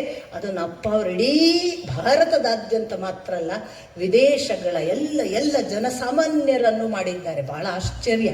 ಗಂಗೆ ಆದರೂ ಮೈಮುಟ್ಟ ನಾವು ಹೋಗಬೇಕು, ಕಣ್ಣಿಂದ ನೋಡಬೇಕು, ಅವಳ ಸಮೀಪ ಕುಳಿತುಕೊಳ್ಳಬೇಕು ಅನ್ನೋ ಮಾತುಗಳನ್ನು ವೇದವ್ಯಾಸರು ಬರೆಯುತ್ತಾರೆ. ಆ ಸಾಮೀಪ್ಯ, ಆ ನೋಟ, ಆ ಸಾನ್ನಿಧ್ಯ, ಆ ನಮ್ಮನ್ನು ನಾವು ಅರ್ಪಿಸಿಕೊಳ್ಳುವ ಸಮರ್ಪಣೆಯಿಂದ ಮಾತ್ರ ಗಂಗೆ ತೊಳೆಯುತ್ತಾಳೆ. ಅಪ್ಪ ಅವರು ದೂರವೇ ಇದ್ರು, ಯಾರನ್ನೂ ಹತ್ತಿರ ಕರೆಸ್ಕೊಂಡ್ರ ಹಾಗೆ ನೋಡಿದರೆ ಕರೆಸ್ಕೊಂಡಿಲ್ಲ. ಆದರೆ ನಿಮ್ಮಲ್ಲಿ ಯಾರನ್ನೇ ಕೇಳಿದ್ರು ನಾವು ಅವ್ರಿಗೆ ಬಹಳ ಹತ್ರ ರೀ ಅನ್ನುವ ಭಾವ ಕೊಟ್ಟಿದ್ದಾರೆ. ಯಾರ ಹತ್ರನೂ ಮೈಮುಟ್ಟ ತೊಳೆಲಿಲ್ಲ ಅವರು, ಮೈಮುಟ್ಟ ಯಾರನ್ನೂ ಪ್ರೀತಿಸಲಿಲ್ಲ. ಆದರೆ ನಮಗೆಲ್ಲರಿಗೂ ಗೊತ್ತು ನಮ್ಮ ಮೈ ದಡವಿದ್ದಾರೆ. ನಮ್ಮನ್ನ ಎಲ್ಲರನ್ನೂ ಕೂಡ ಮುಳುಗಿ ಸ್ನಾನ ಮಾಡುವ ಅವಸ್ಥೆಗೆ ಎಂದಾದರೂ ಅವರು ಸ್ನಾನ ಮಾಡಿಸಿದ್ದಾರ ಕೇಳಿದರೆ, ನನಗಂತೂ ನನ್ನ ಜೀವನದ ಸಕಲ ಸ್ನಾನಗಳಲ್ಲಿ ಅಪ್ಪ ಅವರು ಸ್ನಾನ ಮಾಡಿಸಿದ ಅನುಭವ ಅನೇಕ ಬಾರಿ ಇದೆ. ಅದೆಲ್ಲವನ್ನು ಕೊಡಬಲ್ಲ ಸಾಧ್ಯತೆ ಎಲ್ಲಿಂದ? ಆ ಆರ್ದ್ರತೆ, ಆ ಮಾಧುರ್ಯ, ಆ ಒಳಗೆ ಇದ್ದಂತಹ ಅಂತಃಶಕ್ತಿಯ ಪ್ರಭಾವ. ಸುಮ್ಮನೆ ನೋಡ್ತಿದ್ರು ಅವರು, ಹೆಚ್ಚು ಮಾತಾಡ್ತಿರ್ಲಿಲ್ಲ. ನಮ್ಮನ್ನೇ ಮಾತಿಗೆ ಹಚ್ಚೋರು. ನಮ್ಮ ಮಾತನ್ನು ಹೇಗೆ ತಾನೊಬ್ಬ ಏನೂ ತಿಳಿಯದ ಮಗುವಿನ ಹಾಗೆ ಕೇಳೋರು. ನಮಗೆ ಆಶ್ಚರ್ಯ ಆಗ್ಬೇಕು, ಇವ್ರ ಹತ್ರ ನಾವು ಮಾತಾಡಕ್ ಬಂದಿದ್ದೀವಿ, ನಮ್ಮನ್ನು ಮಾತಾಡಿಸ್ತಾರಲ್ಲ ಅಂತ. ಎಷ್ಟೋ ಸಾರಿ ನನ್ಗನ್ಸೋದ ಮುಂಜಾವಿನ ಇನ್ನೂ ಸೂರ್ಯೋದಯದ ಹೊತ್ತು ನಮ್ಮ ಮನಸ್ಸು ಪರಿಶುಭ್ರವಾಗಿ ನಿದ್ರೆಯಿಂದ ಎದ್ದ ಮಗುವಿನ ಸ್ಥಿತಿಯಲ್ಲಿರುವಾಗ ಪಕ್ಷಿಗಳ ಕಲರವ ಕೇಳುವಾಗ ಯಾವ ಸುಖ ಕೊಡಬೇಕು ಅಂಥ ಸುಖ ಕೊಡುವ ಬೆಳಗಿನ ಹೊತ್ತನ್ನು ಆಯ್ಕೆ ಮಾಡಿದ್ರಲ್ಲ. ಬದುಕಿನ ಆರಂಭ ಒಳಿತಿನಿಂದ ಆರಂಭ ಆದರೆ ಅದು ಸಂಜೆಯವರೆಗೆ ಒಳಿತನ್ನೇ ಕಂಟಿನ್ಯೂ ಮಾಡ್ತದೆ ಅನ್ನುವುದನ್ನು ನಂಬಿದ ಸಂಸ್ಕಾರ ನಮ್ಮದು. ಬೆಳಿಗ್ಗೆ ಎದ್ದು ಒಳಿತನ್ನು ಯೋಚನೆ ಮಾಡಿ, ಬೆಳಿಗ್ಗೆ ಎದ್ದು ಒಳಿತನ್ನು ಭಾವಿಸಿ, ಬೆಳಿಗ್ಗೆ ಎದ್ದು ಒಳಿತನ್ನು ಗುರಿ ಮಾಡಿಕೊಳ್ಳಿ, ಬೆಳಿಗ್ಗೆ ಎದ್ದು ಒಳ್ಳೆಯ ಉದ್ದೇಶಗಳಿಗಾಗಿ ಏಳಿ ಅನ್ನುವ ನಮ್ಮ ಭಾರತೀಯ ಪರಂಪರೆಯನ್ನ ಅವರು ಮಾತಾಡಿ ಉಪದೇಶಿಸಿ ಹೇಳಲಿಲ್ಲ. ಒಳ್ಳೆಯ ಮಾತುಗಳನ್ನು 1 ಗಂಟೆ ಕೇಳಿಸಿ ಬಿಡ್ತಿದ್ರು. ಇನ್ನು ನಮ್ಮ ಪ್ರಾರಬ್ಧ ಕೇಳಿದ್ದನ್ನು ಆಚೆಗೆ ಹೊತ್ಕೊಳ್ಳೆ ಮರ್ತು ಇಡೀ ದಿವಸ ಬೇಡದ್ದನ್ನ ಮಾಡಿದರೆ ಅದಕ್ಕೆ ಅಪ್ಪ ಅವರು ಜವಾಬ್ದಾರರಲ್ಲ. ಆದರೆ ನಮ್ಮ ರಾತ್ರಿ ಮುಕ್ತಾಯ ಆಗುವುದು ಕೂಡ ಹಾಗೆ. ನಾನೊಂದು ಕ್ರೈಸ್ತ ಕಾನ್ವೆಂಟಿನಲ್ಲಿ ಕಲಿತವಳು. ನನಗೆ ಬಹಳ ಆಶ್ಚರ್ಯ ಆಗತ್ತೆ. ಅವರು 2 ಪ್ರಾರ್ಥನೆಗಳನ್ನು ಪ್ರಾಮಾಣಿಕವಾಗಿ ಮಾಡ್ತಿದ್ರು. ಒಂದು, ಶಾಲೆಗೆ ಬಂದು ಸೇರಿದ ತಕ್ಷಣ ದೇವರೇ, ಅದೆಲ್ಲ ಇಂಗ್ಲಿಷ್ನಲ್ಲಿ ಇರ್ತಿತ್ತು, ದೇವರೇ ನನ್ನನ್ನು ಇವತ್ತು ನಾನು ಏನು ಮಾಡುವುದಕ್ಕೆ ತೊಡಗಿದ್ದೇನೋ ಆ ಎಲ್ಲ ಕೆಲಸಗಳು ಒಳಿತಿನ ಕಡೆಗೆ ಇರುವ ಹಾಗೆ, ನಿನ್ನ ಕಡೆಗೆ ಇರುವ ಹಾಗೆ, ತಪ್ಪು ನನ್ನ ಕೈಯಿಂದ ಆಗದಂತೆ ನೋಡಿಕೊ ಅಂತ ಪ್ರಾರ್ಥಿಸುವುದು ಮೊದಲನೆಯ ಬೆಳಗ್ಗಿನ ಪ್ರಾರ್ಥನೆ.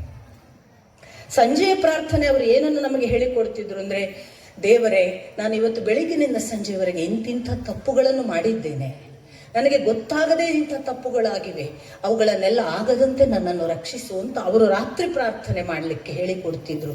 ಎರಡೂ ಕೂಡ ಎಂಥ ಉತ್ತಮವಾದ ಕನೆಕ್ಟಿವಿಟಿ. ನನ್ನ ಬೆಳಗು ನನ್ನ ರಾತ್ರಿಗೆ ಕನೆಕ್ಟ್ ಆಗುವ ಒಂದು ಸ್ಥಿತಿ ಇದೆಯಲ್ಲ, ಅದು ಒಳಿತಿನ ಕಡೆಗೆ, ಭಗವಂತನ ಕಡೆಗೆ ಆಗಬೇಕು ಅನ್ನೋದನ್ನು, ಇದು ಅಪ್ಪ ಅವರ ಛಾಯೆ, ಅಪ್ಪ ಅವರು ನಡೆದ ದಾರಿ. ಅವರು ಬರೇ ಮಾತಾಡಿದರೆ ನಾವು ಯಾರೂ ನೆನಪಿಟ್ಕೊಳ್ತಿರ್ಲಿಲ್ಲ. ಅವರು ಹಾಗೆ ಬದುಕಿದ್ದರಿಂದಲೇ ನಾವು ಪದೇ ಪದೇ ಅವರನ್ನು ನೆನೆಯುತ್ತೇವೆ.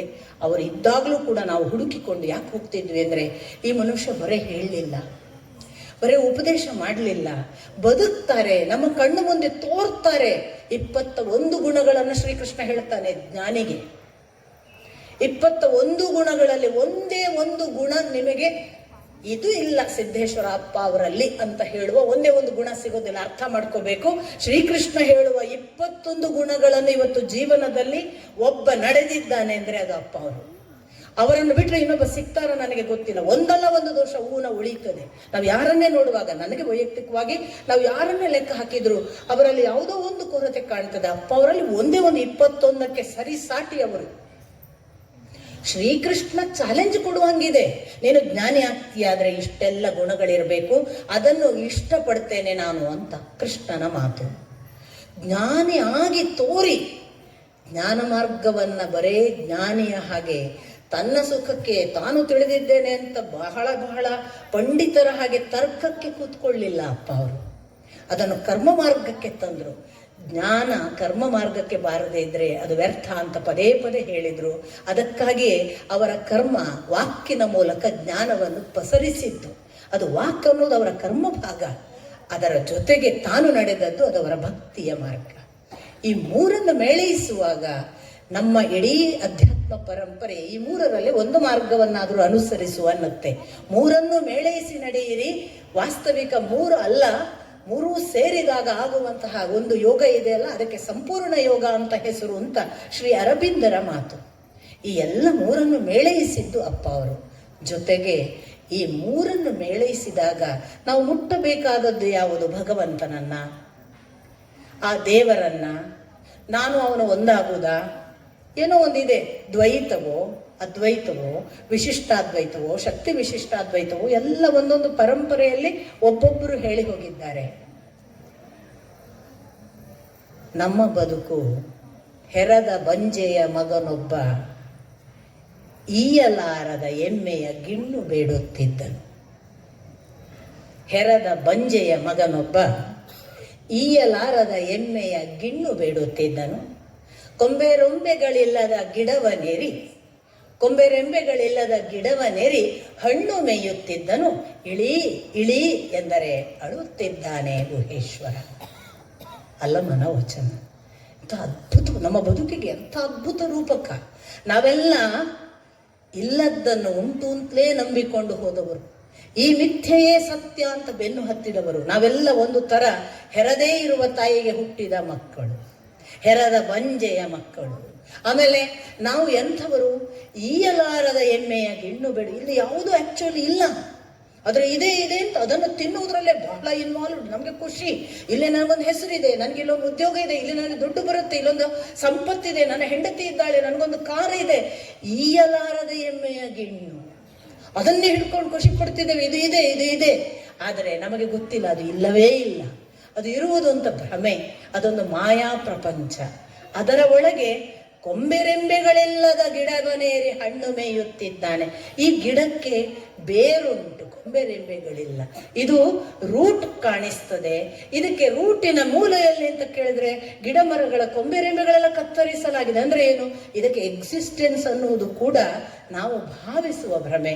ಅಲ್ಲಿ ಹಣ್ಣು ಮೇಯ್ತಾ ಇದ್ದಾನೆ, ಎಷ್ಟು ಇನ್ವಾಲ್ವ್ಡ್ ಇಲ್ಲಿ ಇಲ್ಲ ಅಂತ ಗೊತ್ತಿದ್ರೂ ಕೂಡ ನಾವು ಈ ಲೋಕ ಬಿಟ್ಟು ಬರಕ್ಕೆ ಸಿದ್ಧರಿಲ್ಲ. ಆದ್ರಿಂದ ಇಳಿ ಎಂದರೆ ಇಳಿಯಲಿಕ್ಕೆ ಅಳ್ತಿದ್ದಾನೆ ಗುಹೇಶ್ವರ. ನಮ್ಮ ಸ್ಥಿತಿ ಇದು ಅಲ್ಲಮ್ಮ ಹೇಳಿದ. ನಾನು ಯಾಕೆ ಈ ಮಾತು ಹೇಳ್ತೇನೆ ಅಂದ್ರೆ, ಇದನ್ನು ಯಥಾರ್ಥ ಸಂಪೂರ್ಣ ಅರ್ಥ ಮಾಡಿಕೊಂಡು ಇಲ್ಲಿ ಏನೂ ಇಲ್ಲ ಅಂತ ಗೊತ್ತಿದ್ದ ಮೇಲೆ ಅದನ್ನು ಅತ್ಯಂತ ವರ್ಣಮಯವಾಗಿ ಅರ್ಥಪೂರ್ಣವಾಗಿ ಶ್ರೀಮಂತವಾಗಿ ಬದುಕಲಿಕ್ಕೆ ಸಾಧ್ಯವಾಗುವುದಿದೆಯಲ್ಲ, ಅದು ಕೆಲವರಿಗೆ ಮಾತ್ರ ಸಾಧ್ಯ. ಅಪ್ಪ ಅವರಿಗೆ ಇದು ಈಯಲಾರದ ಎಮ್ಮೆ, ಇದು ಹೆರದ ಬಂಜೆಯ ಮಗ, ಇದು ಕೊಂಬೆರೆಂಬೆಗಳಿಲ್ಲದ ಹಣ್ಣು ಎಲ್ಲವೂ ಗೊತ್ತಿತ್ತು. ಅವರು ಆರಾಮಾಗಿ ಎಳೆದಿದ್ರು. ಇಳಿ ಎಂದರೆ ಅಳುತ್ತಿದ್ದಾನೆ ಅನ್ನುವ ಆ ಸ್ಥಿತಿ ಅವರಿಗಿರಲಿಲ್ಲ. ಅವರು ಅದೆಲ್ಲ ಗೊತ್ತಿದ್ದು ಇದರ ಒಳಗೆ ಇಳಿದಿದ್ರು. ಇಳಿದು ಅದರ ಆಚೆಗೆ ಏನಿದೆ ಅನ್ನೋದನ್ನು ತುಂಬಾ ಅರ್ಥಪೂರ್ಣವಾಗಿ ಎಷ್ಟು ಚಂದ ಮಾಡಿ ದೇವರನ್ನು ಹೇಳಬಹುದು, ಎಷ್ಟು ಸರಳವಾಗಿ ನಮ್ಮನ್ನು ಭಕ್ತಿಯ ಕಡೆಗೆ ಕರ್ಕೊಂಡು ಹೋಗ್ಬೋದು. ಎಷ್ಟು ಅಂದ್ರೆ ನಾವು ಯಾವುದನ್ನ ಈಗ ಅಧ್ಯಾತ್ಮ ಅಂದ್ರೆ ಜೀವ, ಅಲ್ಲಿಂದ ಜಗತ್ತು, ಅಲ್ಲಿ ಪರಮಾತ್ಮ ಹೀಗೆ ಹೇಳಿದ್ರೆ ನಾವು ಇಮಿಡಿಯೇಟ್ ಮನೆಗೆ ಹೋಗ್ಬಿಡ್ತೀವಿ, ಇದನ್ನು ಕೇಳುದು ಬೇಡಪ್ಪ ಅಂತ. ಅಂಥದ್ದು ಯಾವ ಶಬ್ದ ಪ್ರಯೋಗಗಳನ್ನೇ ಮಾಡದೆ ಬಹಳ ಸರಳ ಸುಂದರವಾದ ವಾಕ್ಯಗಳಲ್ಲಿ ಕಥೆಗಳನ್ನು ಹೇಳುವ ಮೂಲಕ ಹಂಗಂಗೆ ನಗಾಡಿಸ್ತಾ ಕರ್ಕೊಂಡು ಹೋಗ್ತಿದ್ದದ್ದು ನಮಗೆ ಗೊತ್ತೇ ಆಗದ ಹಾಗೆ ಆ ಅದ್ಭುತ ಪ್ರಪಂಚಕ್ಕೆ. ಅವರಿಗೆ ಚೆನ್ನಾಗಿ ಗೊತ್ತಿತ್ತು, ಕರ್ಮ ಮಾರ್ಗದಿಂದ ಮುಕ್ತಿ ಇಲ್ಲ, ಜ್ಞಾನ ಮಾರ್ಗದಿಂದ ಮುಕ್ತಿ ಇಲ್ಲ. ಭಕ್ತಿ ಅಂತಿಮವಾಗಿ ಭಗವಂತನನ್ನು ಸೇರುವುದಕ್ಕಾಗಿ ಇರುವುದಲ್ಲ. ಆದ್ದರಿಂದಲೇ ನಾನು ಮತ್ತೊಮ್ಮೆ ಎಲ್ಲರ ಕ್ಷಮೆ ಕೇಳಿ ನನಗೆ ಕಾಣಿಸಿದ ನನ್ನ ಓದನ್ನ ಮತ್ತು ನನ್ನನ್ನು ಅವರು ನೋಡಿದ ಅವರ ಜೊತೆಗಿನ ಸಾನ್ನಿಧ್ಯದ ಅನುಭವದಲ್ಲಿ ಹೇಳೋದು, ಅವರು ಸಾಕ್ಷಾತ್ ಅಲ್ಲಮನನ್ನು ಬದುಕಿದವರು. ಹೇಗೆ ಅಂದರೆ ಅವರು ಅಲ್ಲಮನ ಅನೇಕ ನಡೆ ನುಡಿಗಳೆಲ್ಲ ಅವರಲ್ಲಿ ಅಂತರ್ಗತವಾಗಿದ್ದು. ಒಂದು ಕಡೆ ಅಲ್ಲಮ ಹೇಳ್ತಾನೆ, ಜಪ ಮಣಿಯ ನೆನೆಸುತ್ತ ದಿನವ ನೂಕಬೇಡ, ಜಪ ಮಣಿಯ ನೆನೆಸುತ್ತ ದಿನವ ನೂಕಬೇಡ, ಕಣಿಯ ಕೇಳುತ್ತ ಕಾಲ ಕಳೆಯಬೇಡ, ಕಣಿಯ ಕೇಳುತ್ತ ಕಾಲ ಕಳೆಯಬೇಡ, ಕ್ಷಣದಲ್ಲಿ ಅರೆಕ್ಷಣ ನಿಜವ ನೆನಹು, ಕ್ಷಣದೊಳು ಅರೆಕ್ಷಣವಾದರೂ ನಿಜವ ನೆನಹು. ಬಹಳ ಒಳ್ಳೆಯ ಮಾತು ಕೊನೆಯದ್ದು. ಬೆಂಕಿಗೆ ಉಳ್ಳ ಗುಣ ಬಿಸಿ ನೀರಿಗೆ ಇಹುದೇ ಗುಹೇಶ್ವರ, ಬೆಂಕಿಗುಳ್ಳ ಗುಣ ಬಿಸಿ ನೀರಿಗೆ ಇಹುದೇ ಗುಹೇಶ್ವರ. ನೋಡಿ, ನಾವು ಅನೇಕ ಜನ ಏನು ಮಾಡ್ತಿದ್ದೇವೆ ಅಂದರೆ ರಿಚುವಲ್ನ ಬೆನ್ನು ಹತ್ತಿದ್ದೇವೆ. ದಿನ ಬೆಳಿಗ್ಗೆ ಪೂಜೆ ಮಾಡಬೇಕು, ಇಂತಿಂಥ ಮಂತ್ರ ಹೇಳಬೇಕು, ಇಷ್ಟು ಸಾರಿ ಹೇಳಬೇಕು ಅಂತ ನನ್ನ ಗುರುಗಳು ಹೇಳಿದ್ದಾರೆ, ಇಷ್ಟು ಸಾರಿ ಜಪಮಣಿಯನ್ನು ಎಣಿಸಿ ಇಂಥ ನಾಮಸ್ಮರಣೆ ಮಾಡಬೇಕು, ಇಂತಿಂಥ ವ್ರತ ನಿಯಮಗಳ ಪ್ರಕಾರ ನನ್ನ ದಿನಗಳನ್ನು ಕಳಿಬೇಕು. ಇದು ಒಂದು ಪದ್ಧತಿ ಇದೆ. ನಾನು ಅಲ್ಲಗಳೆಯುವುದಲ್ಲ. ಅಲ್ಲಮ್ಮ ಅದರ ಆಚೆಗೆ ಹೋಗಿ ಅಂತಾನೆ. ಜಪವನೆಣಿಸುತ್ತ ದಿನವ ಕಳೆಯಬೇಡ. ಹೌದು, ಕಡೆಗೆ ಏನಾಗುತ್ತೆ? ದಿನ ಎಲ್ಲ ನಾನು ಇವತ್ತು 1,008 ಮಾಡಲಿಲ್ಲ, ಇವತ್ತು 2,008 ಮಾಡಲಿಲ್ಲ, ಇದರ ಕಡೆಗೆ ದಿನಗಳು ಕಳೆದು ಹೋದ್ರೆ ಏನಾಗುತ್ತೆ? ಜಪಮಣಿ ಮತ್ತು ನಾಮಸ್ಮರಣೆಯೇ ನಿನ್ನ ಆದ್ಯಂತವಾದ ಜೀವನ ಆಗ್ಬೋದು. ಅದರ ಆಚೆಗೆ ಹೋಗು. ಇನ್ನು ಕಣಿಯ ಕೇಳುತ್ತ ಕಾಲ ಕಳೆಯಬೇಡ. ಎಲ್ಲೋ ಯಾರೋ ಬಂದು ಹೇಳ್ತಾನೆ ನಿನ್ನ ಭವಿಷ್ಯದಲ್ಲಿ ಹಿಂಗಿದೆ, ಅದನ್ನು ಕೇಳೋದು, ಯಾರ ಹತ್ರ ಹೋಗೋದು. ಇವತ್ತು ನನಗೆ ಅವನು ಹೇಳಿದ ಪ್ರಕಾರ ನನಗೆ ಇಂಥ ಆಪತ್ತುಂಟಂತೆ, ಅದಕ್ಕೇನೋ ಪರಿಹಾರ, ಅಲ್ಲಿ ಹೋಗೋದು. ಇವನು ಮುಗಿಸಿದ್ಮೇಲೆ ಇನ್ನೊಬ್ಬ ಸಿಗ್ತಾನೆ, ಅವ ಹೇಳ್ತಾನೆ ಹಾಗಲ್ಲ, ನಿನ್ನ ಬದುಕಿನಲ್ಲಿ ಹೀಗಾಗ್ಲಿಕ್ಕೆ ಉಂಟು, ನೀನು ಈ ತರ ಮಾಡಿದ್ರೆ ಹೀಗೆ ನಿನಗೆ ಸಂಪತ್ತು ಬರುತ್ತೆ, ಅವನ ಹಿಂದೆ ಹೋಗೋದು. ಕಣಿಯ ಕೇಳುತ್ತ ಕಾಲ ನೂಕಬೇಡ. ಇವೆಲ್ಲ ಹೊರ ಜಗತ್ತಿನ ಸುಖಕ್ಕೆ ಕಾಲ ಕಳೆಯುವ ವ್ಯರ್ಥ ಆಲಾಪಗಳಾಗ್ಬೋದು. ನಿಜವಾಗಿ ಮಾಡಬೇಕಾದದ್ದೇನು? ಆ ಒಂದು ಜೀವನದಲ್ಲಿ ಒಂದೊಂದು ಕ್ಷಣವೂ ಮುಖ್ಯ. ಅದರಲ್ಲಿ ಅರೆ ಕ್ಷಣವಾದರೂ ನಿಜವ ನೆನಪು. ನಾನು ಅಂತ ಒಬ್ಬ ನಿಜ ಇದ್ದಾನೆ, ಸತ್ಯ.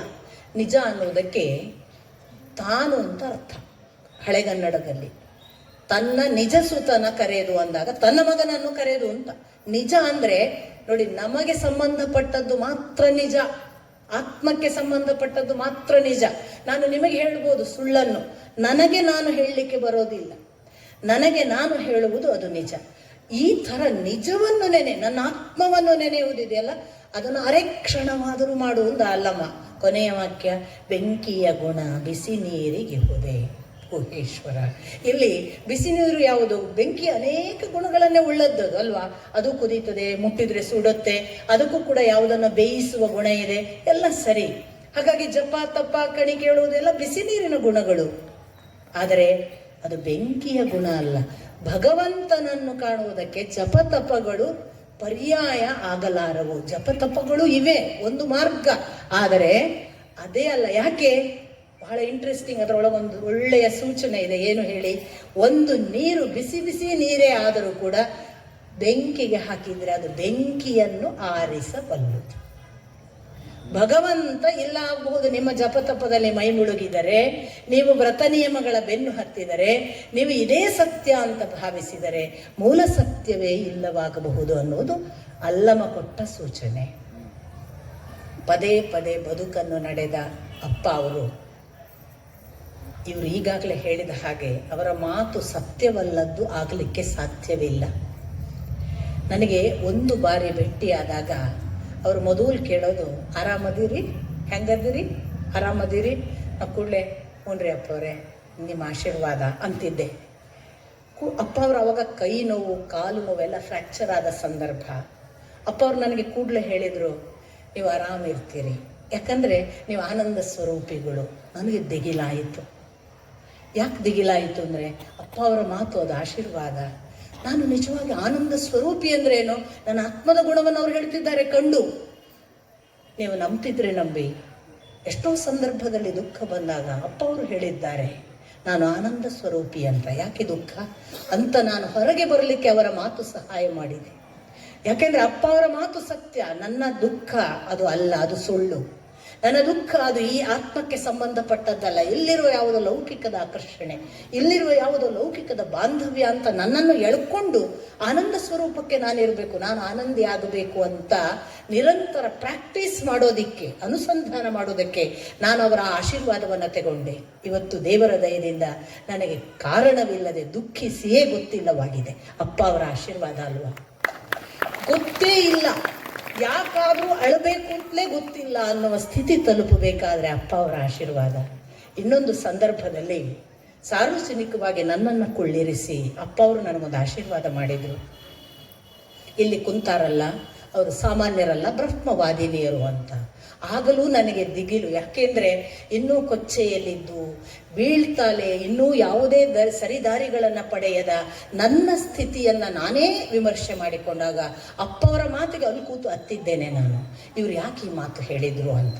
ಆದರೆ ಪ್ರತಿ ನಡೆ ತಪ್ಪುವ ಸಂದರ್ಭ ಬಂದರೆ, ಎಲ್ಲಿಯಾದರೂ ಎಚ್ಚರ ತಪ್ಪಿ ದೋಷಕ್ಕೆ ಆಕರ್ಷಿತಳಾಗುವ ಸ್ಥಿತಿ ಬಂದರೆ, ಹೋಗ್ತಾ ಇರುವ ಹೆಜ್ಜೆಯಲ್ಲಿ ಹೀಗೆ ಹೋಗಬೇಕಾದವಳು ಹೀಗೆ ಹೋಗಬೇಕು ಅನ್ನಿಸುವ ಸಂದರ್ಭ ಬಂದರೆ ಅಪ್ಪ ಅವರ ಮಾತು ನನಗೆ ಗಂಟೆಯ ಹಾಗೆ ಬಾರಿಸ್ತಿತ್ತು. ಬ್ರಹ್ಮವಾದಿನಿಯರು, ಬ್ರಹ್ಮವಾದಿನಿಯರು ಅಂದಾಗ ಎಂಥ ಜವಾಬ್ದಾರಿ ಅದು. ಆ ಜವಾಬ್ದಾರಿಯನ್ನು ನನಗೆ ಹೇಳಿದ್ದಾರೆ ಅಂದರೆ ನಾನು ನಡೆ ತಪ್ಪಬಾರದು. ಹೀಗೆಲ್ಲ ದೊಡ್ಡವರ ಮಾತುಗಳು ಅನುಗ್ರಹ ಪೂರ್ವಕ ಕೇವಲ ಮಾತುಗಳಾಗಿ ತತ್ಕಾಲದ ಒಂದು ವಿಮರ್ಶೆಯೋ ಆಶೀರ್ವಾದವಾಗಿಯೋ ಉಳಿಯೋದಿಲ್ಲ. ಜೀವಮಾನ ಪರ್ಯಂತ ಕೈ ಹಿಡಿದು ನಡೆಸುವ ಬಹಳ ದೊಡ್ಡ ಶಕ್ತಿಗಳಾಗಿ ನಮ್ಮ ಜೊತೆಗಿರ್ತವೆ ಅನ್ನೋದು ನನ್ನ ಅನುಭವ ಮಾತ್ರ ಅಲ್ಲ, ಜೊತೆಗೆ ನಡೆದ ಇವರೆಲ್ಲರ ಅನುಭವ ಅಂತ ನಾನು ಭಾವಿಸ್ತೇನೆ. ನಿಮಗೂ ಕೂಡ ಅಂಥ ಅನೇಕ ಅನುಭವಗಳಾಗಿರ್ತವೆ. ನಾವು ಎಷ್ಟೋ ಸಾರಿ ಆ ಅನುಭವಗಳನ್ನು ಅಲ್ಲಿಗೆ ಬಿಟ್ಟು ಹೋಗೋದ್ರಿಂದ ಕಳ್ಕೊತೀವಿ. ಅವುಗಳನ್ನೆಲ್ಲ ಬೊಗಸೆಯಲ್ಲಿ ದೊಡ್ಡ ದೊಡ್ಡ ಸಂಪತ್ತನ್ನು ಕಟ್ಟಿಟ್ಟ ಹಾಗೆ ಕಟ್ಟಿಕೊಂಡರೆ ಅಪ್ಪ ಅವರು ನನಗೆ ಕೊಟ್ಟಿರುವ ಸಂಪತ್ತು, ನಿಮಗೆ ಕೊಟ್ಟಿರುವ ಸಂಪತ್ತು ಸಾಕ್ಷಾತ್ ಗಂಗೆಯ ಪ್ರವಾಹದ ಹಾಗೆ. ನಾವು ಪರಿಶುದ್ಧರಾಗಲಿಕ್ಕೆ ಅವರ ಅಷ್ಟೂ ಆಶೀರ್ವಾದ ಸಾಕು. ಅದು ಕೇವಲ ಮಾತಲ್ಲ, ಕೇವಲ ಮಾತಲ್ಲ. ದಯವಿಟ್ಟು ನಾವು ಮತ್ತೆ ನೆನಪಿಸಿಕೊಳ್ಳಬೇಕು. ಅದು ಜೀವನವನ್ನು ನಡೆದು ತೋರಿ ಬದುಕಿ ಅನುಸಂಧಾನ ಮಾಡಿ ಹಠಕ್ಕೆ ಬಿದ್ದು ತಾನು ಅಂಥದನ್ನೇ ಕೊನೆಯವರೆಗೆ ಮುಟ್ಟಲೇಬೇಕು ಅಂತ ತೀರ್ಮಾನ ಮಾಡಿ ಆ ಹಠ ಸಾಧನೆಯ ಮೂಲಕ ಕಟ್ಟ ಕಡೆಗೆ ಬಯಲಾಗುವವರೆಗೆ ನಡೆದು ನುಡಿದ ಬದುಕು. ಹಾಗಾಗಿ ಒಂದು ತಕ್ಕಡಿಯಲ್ಲಿ ನಾನು ನುಡಿದದ್ದನ್ನು, ಇನ್ನೊಂದು ತಕ್ಕಡಿಯಲ್ಲಿ ನಾನು ನಡೆದದ್ದನ್ನು ಇಟ್ಟರೆ ತಕ್ಕಡಿಯಲ್ಲಿ ಒಂದು ಅಂಶ ವ್ಯತ್ಯಯವಾದರೆ ಪ್ರಾಣವ ನೀವೇ ಕೂಡಲ ಸಂಗಮ ದೇವ ಅಂತ ಬಸವಣ್ಣ ಹೇಳಿದನಲ್ಲ, ಅಂಥ ಧೀರ ಬದುಕು. ಇಲ್ಲಿ ವ್ಯತ್ಯಾಸವೇ ಇಲ್ಲ. ಏನು ನಡೆದಿದ್ದಾರೋ ಅದನ್ನು ನುಡಿದಿದ್ದಾರೆ, ಏನು ನುಡಿದಿದ್ದಾರೋ ಅದನ್ನು ನಡೆದಿದ್ದಾರೆ. ಅವರನ್ನಲ್ಲದೆ ಇನ್ಯಾರನ್ನು ಒಲಿಯುತ್ತಾನೆ ಭಗವಂತ. ಅದರಿಂದ ನಾನು ಯಾಕೆ ಅಲ್ಲಮನಂತೆ ಅಂತ ಹೇಳಿದೆ ಅಂದರೆ, ಅವನು ಎಲ್ಲದರಲ್ಲೂ ಇದ್ದ, ಆದರೆ ಯಾರ ಒಟ್ಟಿಗೂ ಇರಲಿಲ್ಲ. ಎಲ್ಲ ಸಹಸ್ರ ಜನ ಶರಣರನ್ನು ಬಸವಣ್ಣ ನಡೆಸ್ಕೊಂಡು ಹೋದಾಗ ಬಸವಣ್ಣನ ಬೆನ್ನಿಗಿದ್ದ. ಆದರೆ ಶರಣರು ಸತ್ತು ಅವರ ಎಲ್ಲ ಮಾರಣ ಹೋಮ ಆಗುವಾಗ ನಿನಗೆ ಶರಣರೆಂಬ ದುಃಖ, ನನಗದೂ ಇಲ್ಲ, ನಾನು ಸ್ವತಂತ್ರ ಅಂತ ಬೆನ್ನು ತಿರುಗಿಸಿದ. ಆ ಅಲ್ಲಮನ ಕಟ್ಟ ಕಡೆಯ ಮಾತು ನಮ್ಮ ಸಿದ್ದೇಶ್ವರ ಅಪ್ಪ ಅವರ ವಿಲ್ಲಿನ ಮಾತು.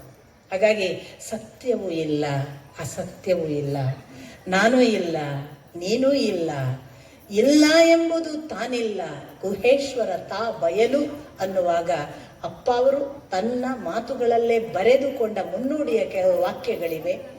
ಇಲ್ಲಿ ಪೃಥ್ವಿ, ಆಕಾಶ ಮೊದಲಾದ ಪಂಚಭೂತಗಳು ಕಾಣಿಸುತ್ತವೆ, ಆದರೆ ಅವುಗಳಿಲ್ಲ. ಹಾಗೆಯೇ ನಮಗೆ ಭಗವಂತ, ಭಗವತ್ ತತ್ವ ಎನ್ನುವುದೂ ಕಾಣಿಸುತ್ತದೆ. ಅದನ್ನು ಸೇರುವ ಜೀವವೂ ಇದೆ, ಆದರೆ ಅವು ಯಾವುವೂ ಕಟ್ಟ ಕಡೆಯಲ್ಲಿ ಚಿದಾಕಾಶವನ್ನು ಸೇರುವ ಬಟಾ ಬಯಲು ಅಂತ ಬರ್ಕೋತಾರೆ. ಈ ಚಿದಾಕಾಶವನ್ನು ಸೇರುವ ಬಟಾ ಬಯಲು ಆದದ್ದುಂಟಲ್ಲ, ಅದನ್ನು ಬರೇ ಹೇಳಿದ್ದಲ್ಲ, ಆಗುವವರೆಗೂ ನಡೆದಿದ್ದಾರೆ, ಕೊನೆಯ ಕ್ಷಣದವರೆಗೆ. ಅಂಥ ಬಟಾ ಬಯಲಿನ ಆ ಅಪ್ಪ ಅವರಿಗೆ ಈ ಬಯಲು ಸಾಕ್ಷಿಯಾಗಿ, ಆಕಾಶದ ಚಿಕ್ಕಿಗಳು ಚಂದ್ರಮನ ಸಾಕ್ಷಿಯಾಗಿ, ಗಿಡಮರಗಳ ಸಾಕ್ಷಿಯಾಗಿ ನಾವು ನಿಂತು ಮಾತನಾಡುವ ಆ ಒಂದು ಪುಣ್ಯ ಅಪ್ಪ ಅವರ ಹೆಸರಲ್ಲಿ ಬಂದಿದೆ. ಇಲ್ಲಿಗೆ ಇಂದಿನ ದಿನಕ್ಕೆ ನಾನು ಅಪ್ಪ ಅವರ ಕುರಿತು ಮಾತನಾಡುವುದು ಕೊನೆ ಆಗಲಿ, ನನ್ನನ್ನು ಮತ್ತೆ ಹರ್ಷಾನಂದರು ಮಾತಿಗೆ ಕರೆಯದೇ ಇರಲಿ, ನಾನು ನಡೆಯುವ ಹಾಗೆ ಆಗಲಿ ಅಂತ ಈ ಪಂಚಭೂತ ತತ್ವಗಳಲ್ಲಿ ನಿಮ್ಮ ಸಾಕ್ಷಿಯಾಗಿ ಪ್ರಾರ್ಥಿಸ್ತಾ ಈ ಇಷ್ಟೂ ಮಾತುಗಳ ದೋಷವನ್ನು ನನಗೆ ವಾಪಸ್ ಮರಳಿಸಿಕೊಟ್ಟು ಒಳ್ಳೆಯ ಮಾತುಗಳನ್ನು ಭಗವಂತನ ಪಾದಕ್ಕೆ ಪುಷ್ಪಾಂಜಲಿಯ ಹಾಗೆ ನಾನು ಅಪ್ಪ ಅವರ ಪಾದಕ್ಕೆ ಅರ್ಪಿಸಿ ನನ್ನ ಮಾತು ಮುಗಿಸ್ತೀನಿ. ನಮಸ್ಕಾರ. ಇಂದ್ರಿಯ ನಿಗ್ರಹ